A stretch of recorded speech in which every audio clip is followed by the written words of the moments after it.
Hey guys, today I want to show you how you can set up your reeds and your ligatures on your mouthpieces, either clarinet or saxophone, correctly so you can get the biggest bang for your buck. So I'm going to talk you through some pictures. Let's go. All right, here we go. This first reed is too low. You can see how there is a good amount of black mouthpiece showing above the tip of the reed. It's almost like a fingernail's width, and that's too much. It's too low. The reed is too low on this mouthpiece, and it's not going to vibrate very well because of that.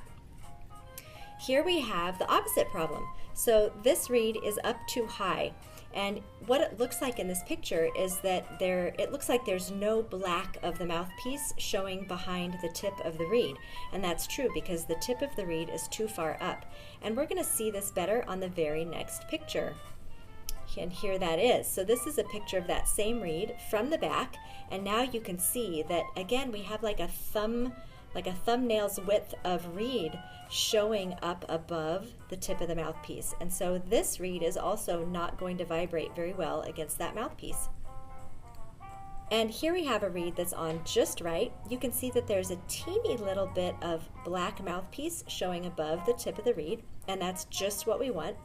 The other thing that's going on here is that the reed is also perfectly straight up and down on the sides of the rails of your mouthpiece, of this mouthpiece. So that reed is indeed just right. All right, so now let's look at ligatures. This ligature is too low. So the reed itself is on the mouthpiece just fine, but the ligature is placed too far down on the reed. You can tell that there's only a teeny bit of reed showing at the bottom of this ligature, just maybe a millimeter or two, and that's too low. That means the ligature is holding on to the bottom of the reed and not much else. Okay, so before we look at the next picture, I just want to show you these couple parts of the mouthpiece. So we have, like, this is a saxophone mouthpiece, so notice how there is a barrel. That's like the big fat circular part that looks like a barrel, and then there's the beak of the mouthpiece, and the beak is where you start to have the mouthpiece get thinner and narrower, and it looks a little bit like a bird's beak. So the ligature needs to sit on the barrel, and it needs to not be low on the barrel like the previous one was, and it also needs to not be too high up on the barrel, and here's an example of that.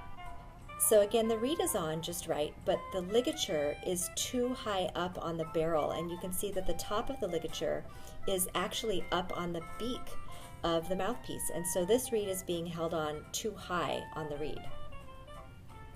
And then again, here's our picture of the ligature on just right. It's right on the barrel of the mouthpiece. And then here is a final picture showing you from the front a reed that is on just right on the mouthpiece and a ligature that is on just right on the reed. All right, I hope that explains everything you need to know about setting up your reeds and ligatures on your mouthpieces.